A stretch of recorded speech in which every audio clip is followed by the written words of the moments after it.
Les Français et les Françaises vivent de plus en plus en ville, ou plus généralement dans les aires urbaines. Une aire urbaine, c'est une grande ville, sa banlieue et toutes les petites villes et villages aux alentours. Dis-toi qu'aujourd'hui, plus de 90% des Français et Françaises vivent en aire urbaine, et ce chiffre fait qu'augmenter avec le temps. Pourtant, regardez, petite bizarrerie, quand on regarde les courbes de la population des grandes villes en France, en fait, ces courbes, elles font que diminuer.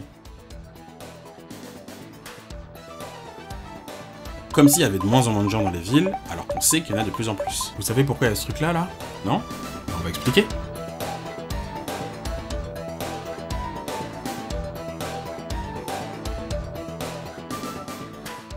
Pour commencer à la base, pourquoi les gens viennent vivre en ville? En fait, au 19e siècle, de plus en plus de Français et de Françaises quittent les campagnes pour venir s'installer à proximité des nouvelles industries qui se développent dans le nord et l'est de la France avec la révolution industrielle. Et donc, en venant s'installer près des industries, les Français créent ou développent ces villes situées à proximité des industries. On parle de croissance urbaine ou d'urbanisation de la France. Aujourd'hui, les gens viennent toujours vivre dans les villes à proximité des industries, mais actuellement, les industries se localisent de moins en moins dans le nord et l'est de la France, parce que depuis les années 70, les produits créés dans les industries du nord et de l'est de la France, notamment le charbon et le textile, ces produits deviennent trop chers par rapport aux mêmes produits industriels qu'on peut importer beaucoup moins cher depuis d'autres pays, notamment la Chine.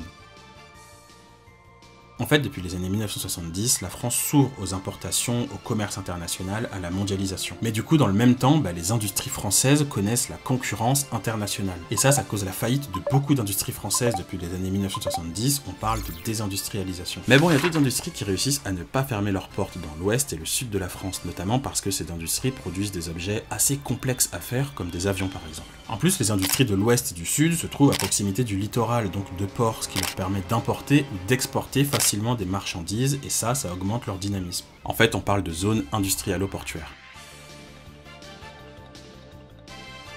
En gros, à présent, ce sont les industries de l'ouest et du sud qui sont très dynamiques, et donc les Français et Françaises délaissent de plus en plus les aires urbaines du nord et de l'est de la France, qui connaissent la désindustrialisation, pour venir vivre dans les aires urbaines de l'ouest et du sud, intéressantes pour leur zone industrialo-portuaire et aussi pour leur climat. Donc première raison qui explique pourquoi les Français et Françaises viennent vivre en ville, c'est que les villes se trouvent à proximité des industries et donc à proximité des emplois. Et évidemment, en ville, on trouve aussi des emplois dans d'autres secteurs, notamment dans les bureaux, les quartiers d'affaires, et aussi dans le tourisme. Bon, et regardez aussi coiffeurs, commerce, école, banque, hôpital. En ville, tous les services sont à proximité, c'est super confort. Bon, cette perspective de mener une vie agréable en ville grâce à tous ces services à proximité, ça aussi, ça attire de plus en plus de monde dans les aires urbaines. Ok, les gens viennent vivre en aire urbaine pour les emplois et les services, super. Mais ça résout toujours pas notre problème de tout à l'heure. Sur les courbes, je vois qu'il y a de moins en moins de gens qui viennent vivre en ville. Mais comment ça se fait? En fait, pour comprendre d'où vient le problème, il faut zoomer.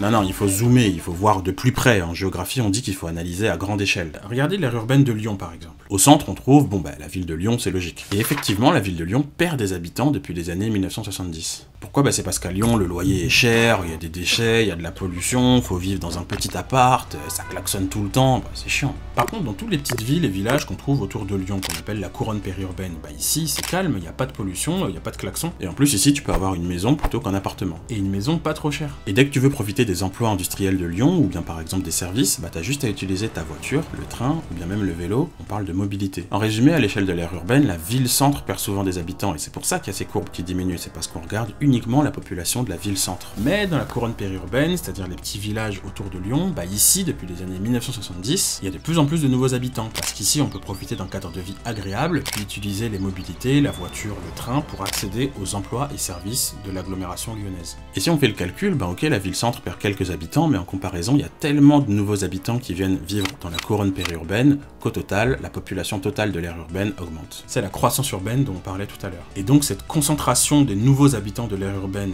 dans la couronne périurbaine, on appelle ça la périurbanisation. Cependant, la périurbanisation, ça génère de gros problèmes. Déjà, comme on l'a dit, les nouveaux habitants de la couronne périurbaine, ils veulent vivre dans une maison individuelle, un pavillon, c'est la même chose. Mais ce type d'habitat prend de la place et la construction de pavillons nécessite de défricher, de couper les arbres, les forêts, les champs, les espaces naturels et agricoles aux alentours des villes. On parle d'étalement urbain et donc d'artificialisation des sols. Et ça, tu l'as compris, c'est super mauvais pour l'environnement.